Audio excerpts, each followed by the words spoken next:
ফের পরিযায়ী শ্রমিকের মৃত্যুতে শোকের ছায়া ধূপগুড়িতে। রাজস্থানের রাজমিস্ত্রির কাজ করতে গিয়ে 13 তলা থেকে পড়ে প্রাণ হারালেন এক তরুণ শ্রমিক। নিহতের নাম সুমন রায়। পরিবারের অভাব মেটাতে 2.5 মাস আগে ভিন রাজ্যে পাড়ি দিয়েছিলেন তিনি, কিন্তু শেষমেশ কাফিনবন্দি হয়ে ফিরতে হচ্ছে তাকে। উপার্জনের টাকা আর পাঠানো হলো না।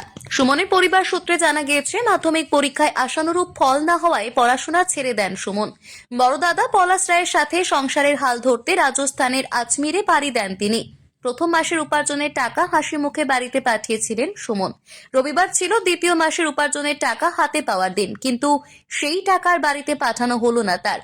কাজ করার সময় অসাবধানতা বশত 13 তলা থেকে নিচে পড়ে গেলে ঘটনাস্থলেই মৃত্যু হয় তার। সুমনের বাড়িতে রয়েছেন বৃদ্ধ বাবা পরমেশ রায়, মানসিক ভারসাম্যহীন মা অনিতা রায় এবং পরিবারের বাকি সদস্যরা। ছোট ছেলের এই আকস্মিক মৃত্যু সংবাদ শোনার পর থেকেই কান্নায় ভেঙে পড়েছে গোটা পরিবার। কান্নায় ভেঙে পড়া ঠাকুমা বলেন, এমন নাতি আমি আর কোথায় পাবো। ও খুব শান্ত স্বভাবের ছিল। সোমবার সকাল হতে এই দুঃসংবাদ ছড়িয়ে পড়ে এলাকায়। পাড়া প্রতিবেশী এবং আত্মীয় স্বজনরা ভিড় জমান সুমনের বাড়িতে। সারা রাত চোখের জল ফেলছে সুমনের মা ও বাবা। ঘটনার খবর পাওয়ার পরপরই পরিবারের বেশ কয়েকজন সদস্য রাজস্থানের উদ্দেশ্যে রওনা দিয়েছেন।